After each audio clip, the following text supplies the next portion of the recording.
হতাশ হয় কেবলমাত্র কাফের। হতাশ হয় কে? মুমিন কখনো হতাশ হয় না। হতাশ হয় ইমানের পরিপন্থী কাজ। আল্লাহ পাক বলেছেন লা তাকনাতু মির রাহমাতিল্লাহ, আমার রহমত থেকে মায়ুস হও না। দেখেন হযরত আইয়ুব আলাইহিস সালাম কত বড় রোগ হয়েছে, শরীর পোকায় ধরেছে, জর্জরিত হয়েছে, দুর্গন্ধ হয়েছে, গ্রামের লোকেরা তাকে বের করে দিয়েছে, স্ত্রী পুত্র পরিজন সব চলে গিয়েছে। এমনকি জিহ্বায় যখন পোকা ধরল, হযরত আইয়ুব আলাইহিস সালাম আল্লাহ রাব্বুল আলামিনের দরবারে ফরিয়াদ করলেন, আন্নী মাসসানিয়াদ-দুররু ওয়া আনতা আরহামুর রাহিমিন। আয় আল্লাহ, আমি অসুস্থ হয়ে পড়েছি, আমি রোগাক্রান্ত হয়েছি, আর তোমার নাম রহমান রহিম, তুমি আমাকে রোগ মুক্ত করো। হযরত আইয়ুব আলাইহিস সালাম আল্লাহর দরবারে ফরিয়াদ করলেন, রব্বুল আলামিন সারা শরীরে পোকায় জর্জরিত হয়ে গেছে, এখন আমার জিহ্বায় পোকা ধরেছে, মাবুদ গো আমি তোমার কাছে ফরিয়াদ করি আমার জিহ্বায় পোকা দিও না, কারণ জিহ্বাটাও যদি নষ্ট হয়ে যায় তাহলে তোমার মতো আল্লাহর জিকির আমি কি দিয়া করব। হযরত আইয়ুব আলাইহিস সালাম আল্লাহ পাকের কাছে যখন এ ধরনের ফরিয়াদ জানালেন, রব্বুল আলামিন তাকে তার রোগ মুক্ত করে দিলেন, তার স্ত্রী পুত্র সব আল্লাহ রব্বুল আলামিন ফিরাইয়া দিলেন। সুবহানাল্লাহ। সুতরাং মুমিন ব্যক্তি, কোরআন শরীফে সব আছে, কোরআনের মতো শ্রেষ্ঠ ওয়াজের কিতাব পৃথিবীতে আর শুধু বোঝার দরকার। বিপদে যত বড় বিপদ আসুক, কোন বিপদে মুমিন ধৈর্য হারাবে না। হযরত ইয়াকুব আলাইহিস সালামের ছেলে ইউসুফ আলাইহিস সালামকে যখন তিনি হারায় ফেললেন, তিনি অধৈর্য হয়ে গেছিলেন নাকি? অধৈর্য হন নাই। কারণ আমি আমার বক্তৃতার সূচনায় বলেছি, আমরা কল্যাণ বুঝি না, অকল্যাণও বুঝি না। কোন বিপদ আসতে পরে আমরা হয়রান হয়ে যাই, কিন্তু বিপদের মধ্যে কল্যাণ আছে আমরা তা বুঝতে পারি না। কথা বুঝে আসছে? হযরত ইউসুফ আলাইহিস সালামকে কুয়ার ভিতরে ফেলে দেওয়া হলো। 11 ভাই মনে করেছে কুয়ার ভিতরে ফেলে দিয়া ইউসুফ আলাইহিস সালামকে মেরে ফেললাম, কিন্তু তারা বোঝে নাই আসল কামটা কি হয়েছে। এটা তো কুয়া নয়, এটা একটা টানেল, এটা একটা সুড়ঙ্গ। একদিকে কেনান হলো তার এক মুখ, ওই সুড়ঙ্গের এক মুখ হলো কেনানের। কেনান ইউসুফ আলাইহিস সালামকে ফেলে দেওয়া হলো কুয়ার ভিতরে মারার জন্য, কিন্তু আল্লাহ পাকের ইচ্ছা ইউসুফ আলাইহিস সালাম মরবে না। এই টানেলের অপর প্রান্ত মিশরের সিংহাসনের টানেলের এপার দিয়া ইউসুফ আলাইহিস সালামকে ঢুকালেন, অপর প্রান্তে মিশরের সিংহাসনে ইউসুফকে আল্লাহ বসাইয়া দিলেন। হযরত ইয়াকুব ছেলের জন্য অধৈর্য হলেন না। যখন তিনি খবর পেলেন ছেলে বাঘে খেয়ে ফেলেছে, তিনি তখন বলেছেন, ফাসাবুরুন জামিলুন আসাল্লাহু আইয়াত আইয়াতিয়ানি বিহিম জামিআ ইন্নাহু হুয়াল আলিমুল হাকীম। ফাসাবরুন জামিল, আমি উত্তম ভাবে ধৈর্য ধারণ করলাম, এবং আমি বিশ্বাস করি আল্লাহ রাব্বুল আলামিন আমার হারানো সবকিছু আমাকে ফিরাই দিবেন। বহু বছর পর যখন হযরত ইউসুফ আলাইহিস সালাম প্রেসিডেন্ট হয়েছেন মিশরের, 11 ভাই গেল সেখানে সাহায্য আনার জন্য।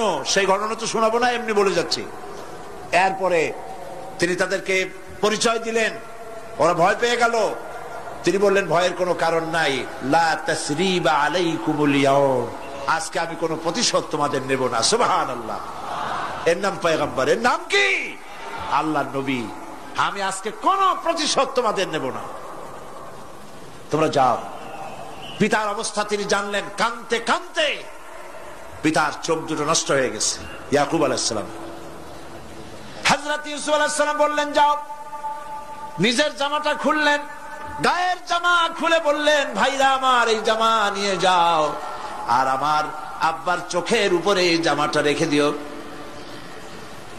ছেলেরা যখন হযরত ইউসুফ আলাইহিস সালামের জামা নিয়ে মিশর থেকে রওনা করেছে, গল্প নয়, উপন্যাস নয়, আল্লাহ পাক এই কোরআন শরীফের সূরা ইউসুফে বলেছেন, জামানিয়া মিশর থেকে রওনা করেছেন। কোথায় মিশর আর কোথায় কেনান? কেনানে বসে হযরত ইয়াকুব আলাইহিস সালাম বলছেন, তোমরা যদি আমাকে মতিভ্রম পাগল যদি মনে না করো তাহলে একটা কথা বলি, আমার নাকে এখন আমি ইউসুফের গন্ধ পেতেছি। তোমরা যদি আমাকে মতিভ্রম না করো তাহলে আমি বলি আমি কিন্তু ইউসুফের গন্ধ পেতেছি। সুবহানাল্লাহ। হযরত ইউসুফ আলাইহিস সালামের জামা এনে ভাইরা যখন হযরত ইউসুফের চোখের উপরে রেখে দিলেন, হযরত ইয়াকুবের দুটো চোখ সাথে সাথে আল্লাহ ভালো করে দিলেন। ফাসবরুন জামিল, ধৈর্য ধরো। ইমানদার ব্যক্তি আশার উপরে তার জীবন বাঁচে, কারণ যত বড় বিপদ আসুক না কেন আশ্রয় পাওয়ার একটা জায়গা আছে, তার নাম হলো আল্লাহ। নাম কি? বলেন আল্লাহ। সবাই বলেন আল্লাহ আল্লাহ আল্লাহ আল্লাহ। হযরত ইউনূস আলাইহিস সালাম মাছটাকে গিলে ফেলে দিল, মাছটাকে গিলে মাটির অতল তলদেশে চলে গেছে। এত বড় বিপদ পৃথিবীর কোন মানুষের হতে পারে নাকি? বলেন, কি বলেন? মাছের পেটের ভিতরে জানালা নাই, দরজা নাই, বেরোবার কোনো পথ নাই, মাছ গেছে পানির অতল তলদেশ। আল্লাহ পাক কোরআন শরীফের ভিতরে মানুষকে শোনান, আল্লাহ ওয়াজ করছেন। সুবহানাল্লাহ বলেন। আল্লাহ পৃথিবীর মানুষকে ওয়াজ করছেন, দুনিয়ার মানুষকে শোনান। আমার ইউনূস তো ধৈর্য হারা হয় নাই। ওয়াযান্নুন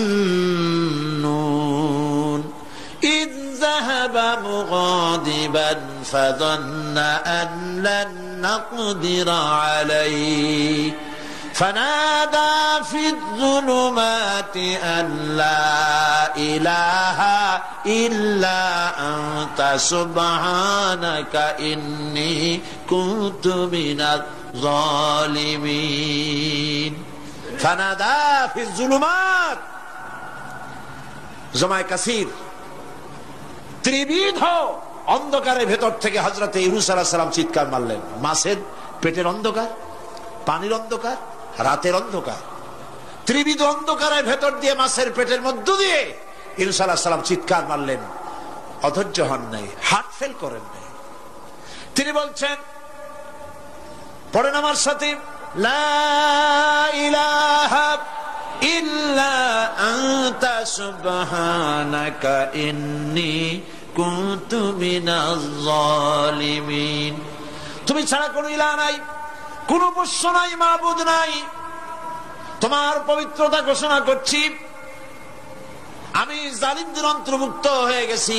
ইউনূস আলাইহিস সালাম যখন কাঁদতেছিলেন, আল্লাহ রাব্বুল আলামিন সেই কান্না শুনেছিলেন কিনা? বলেন, শুনছিলেন কিনা? শুনতে পেয়েছিলেন কিনা? পানির ভিতরে কেউ শোনে নাই, মাছের পেটের ভিতরে ইউনূস আলাইহিস সালাম কিভাবে চিৎকার করছেন, মাছের পেটের ভিতরের আওয়াজ পানির ভিতরে কেউ শোনে নাই, জমিনের কেউ শোনে নাই, অন্তরিক্ষে কেউ শোনে নাই, সাত আকাশের ভিতরে কেউ শোনে নাই, কিন্তু আরশে আজিমের মালিক আল্লাহ রাব্বুল আলামিন শুনতে পেয়েছেন। সঙ্গে সঙ্গে রব্বুল আলামিন জবাব দিলেন, ফাস্তাজাবনা লাহু ওয়া নাজ্জাইনাহু মিনাল গাম্মি ওয়া কাযালিকা নুনজিল মুমিনিন। পড়েন, ফাস্তাজাবনা লাহু ওয়া নাজ্জাইনাহু মিনাল গাম্মি ওয়া কাযালিকা নুনজিল মুমিনিন। আমি ইউনূসের ডাকের জবাব দিলাম। কে বলতেছেন? বড় করে বলেন, কে বলছেন? আল্লাহ। সুবহানাল্লাহ। আপনারা কি ভয় পাইছেন? ভয় পেয়েছো মুসলমান? আল্লাহ রাব্বুল আলামিন বলেন, আমি আমার ইউনূসের ডাকের জবাব দিলাম। শুধু জবাব দেই নাই, আমি ইউনূসকে তার মাছের পেটের ভিতর থেকে বাঁচাই দিলাম। মাছের পেটের মধ্যে বেদনা শুরু হয়ে গেল। এমন বেদনা হয়েছে মাছ এখন বমি না করে পারে না। কথা বুঝতে পেরেছ? মাছ এখন বমি না করে পারে না। পানির উপরে মাছ ভেসে উঠল। আল্লাহ কোরআন শরীফের ভিতরে বলছেন, মাছ সাতরায়া কিনারায় চলে গেল, ইউনূস আলাইহিস সালামকে বমি করে ফেলে দিল। ইউনূস আলাইহিস সালাম বেঁচে গেলেন। আল্লাহ পাক বলেন শুধু ইউনূসকে বাঁচাইলাম না, বরং আমি সকলের জন্য আশার বাণী শোনাই, শোনো মুমিনেরা, ওয়া কাযালিকা নুজিল মুমিনিন। মুমিন বান্দা যারা, যত বড় বিপদ আসুক আমারে ডাকো, আমি বিপদ দিয়ে বাঁচাই দেব। সুবহানাল্লাহ, বিপদ থেকে আমি বাঁচাই দেব। আল্লাহ পাক বলেছেন ফাইন্না মাআল উসরি ইউসরান, ইন্না মাআল উসরি ইউসরা। জেনে রাখো, দুঃখ এবং কষ্টের পরে রয়েছে সুযোগ সুবিধা, আর অসচ্ছলতার সাথে রয়েছে উদার সচ্ছলতা। যত বড় বিপদ আসছে, এই বিপদের পরে আল্লাহ পাক তার গোলামদের উপরে রহমত নাজিল করবেন ইনশাআল্লাহ। সুতরাং ইমানদার লোকেরা, তাদেরকে আল্লাহ পাক বলছেন কোনো ভয় নাই, কোনো চিন্তা নাই, যত বড় বিপদে পড়ো আমারে ডাকো, আমি ডাকের সাড়া দিয়ে দেব। সবাই আল্লাহরে ডাকেন, সুবহানাল্লাহ ওয়ালহামদুলিল্লাহ লা ইলাহা ইল্লাল্লাহ। জোরে পড়েন সুবহানাল্লাহ ওয়ালহামদুলিল্লাহ লা ইলাহা ইল্লাল্লাহ, সুবহানাল্লাহ ওয়ালহামদুলিল্লাহ।